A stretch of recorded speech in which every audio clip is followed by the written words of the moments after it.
We're starting a brand new video series on this episode of CityBilly Adventures, my way overdue workshop. Stay tuned. My wife and I grew up in the suburbs of Northeast Ohio, and we started our family there too. Then a few years ago, we stumbled into this dilapidated estate property that just had way too much potential to pass up. Follow along as we DIY our way through creating our dream estate, one project at a time.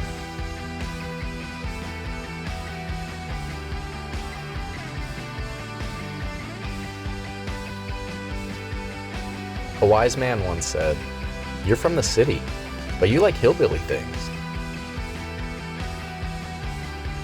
You're a CityBilly." So we're still in the middle of our Master Suite remodel series, but this project has been staring me in the face for 5 years now, and we're finally making some progress. Long story short, we bought this humongous, outdated foreclosure, and we're remodeling everything. As we've worked through the various projects around here, I've always had my eye on this 20 by 30 outbuilding eventually becoming my dedicated workshop. And just like everything else, it's a total remodel. So even though this is a relatively short video, it represents about 3 years worth of work getting this building ready to become my workshop. For the first 2 years of living here, this outbuilding was a dumping ground for tools, toys, lumber, and everything else miscellaneous. We initially began working on the shop in 2020. Step 1 was gutting the inside down to the studs. And we also took some time for some friendly competition. Boom. Nice. You didn't even do one. Sure he did. It's a 2. Half. He's peanut butter and jealous. How many did you do? None. Then we had a new roof, windows, and siding installed. And we finished the exterior transformation with a new bay door. Then we put up new fiberglass insulation on the walls and ceiling.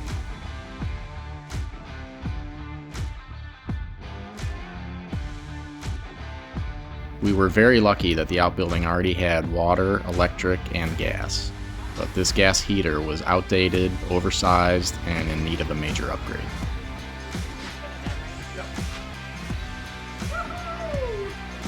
Once we got this old unit out of the way, we started drywalling the ceiling.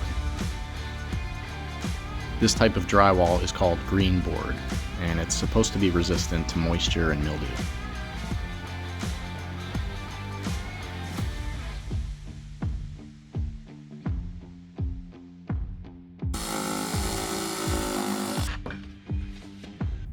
We bought this drywall lift when we started redoing the house, and it's paid for itself so many times over. Hanging 14-foot sheets of drywall 12 feet in the air would have been virtually impossible without the lift. And the kids were super excited to learn how to use it.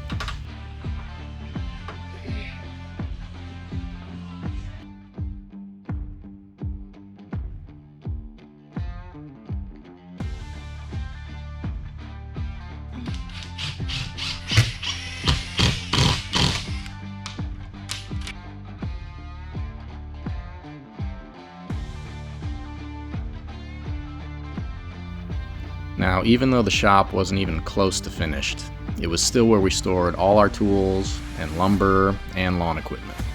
So we had to work around a lot of piles. So instead of doing the entire ceiling at once and then doing the walls, we did ceiling and walls in one section, then moved piles around to do another section. Not extremely efficient, but it was the best plan we could come up with for our situation. And since this project was something we worked on so sporadically, it was never really going to be all that efficient anyway. Instead of putting drywall up on the walls, I used 5/8 inch OSB instead. I wanted something really sturdy that I didn't necessarily have to find a wall stud to screw something into. For the big stuff like shelves, I'll still use studs, but if I want to hang a leaf rake from the wall, I can just put a screw anywhere I want.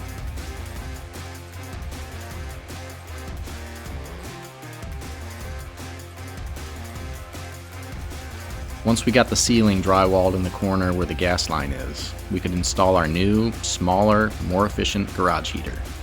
Between that and all the insulation, the shop is very comfortable no matter how cold it gets outside.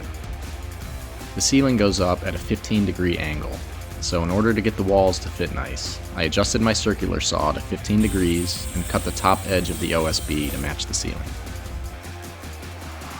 It took me a lot longer than it should have to realize that these green lines on the OSB are 16 inches apart, and they're there to be a guide so you know where to screw into the wall studs.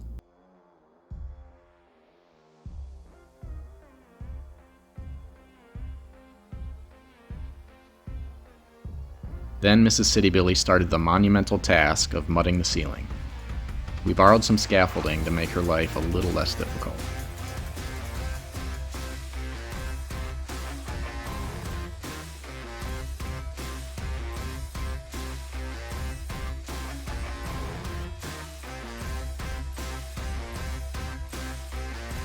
And once she was done mudding and sanding, Mrs. CityBilly finished that project by painting the ceiling too. While Mrs. CityBilly was busy inside, I was busy outside trying to fix one of the biggest problems of the outbuilding: waterproofing. For some reason, the original owners had a flower bed installed around the entire outbuilding except for this corner where the driveway goes all the way up to the foundation. And since the driveway slopes down, water collects in this corner and is deteriorating the concrete block. Every time it rains, a large puddle forms on the inside of the shop. So to fix that, my father-in-law came over and we busted up the driveway and connected the two flower beds together. I rented a concrete saw to cut the new edge. And then it was all elbow grease to bust up the concrete.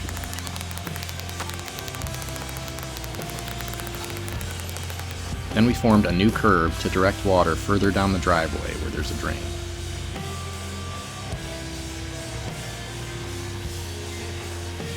Once the new concrete dried, I used self-leveling cement to fill in a low area in the driveway and to help mesh the new curb with the old driveway.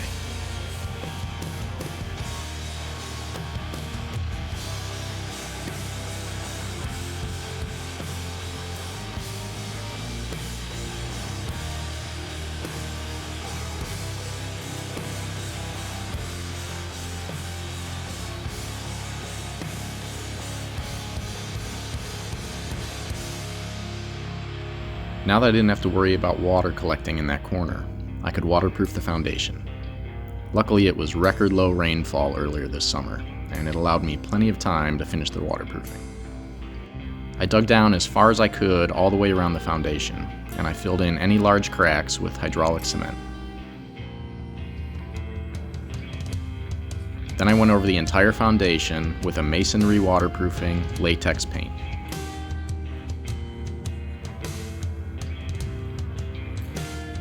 Back inside the shop, Mrs. CityBilly was finishing up painting the ceiling.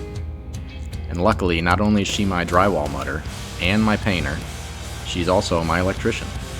And as she went along the ceiling, she installed all the lights. Hey! But Mrs. CityBilly isn't one to rest on her accomplishments, and she painted all the walls too. Thank God for Mrs. CityBilly.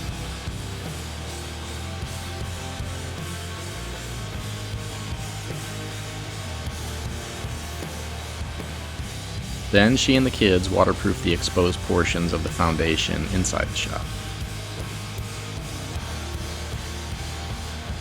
And just for a little perspective, here's how much my oldest son has changed since we first started this project. So it took way longer to get to this point than I ever expected. But the important thing is we're here now, and hopefully the shop can have a lot more of my attention so I can get a lot more done. The next thing on the to-do list is to freshen up the floor with epoxy. Then I can really go to town in here, adding shelves, cabinets, and a huge assembly table. We'll see you back here in a couple weeks, or months, or years. We'll see what life has in store. But thanks for watching.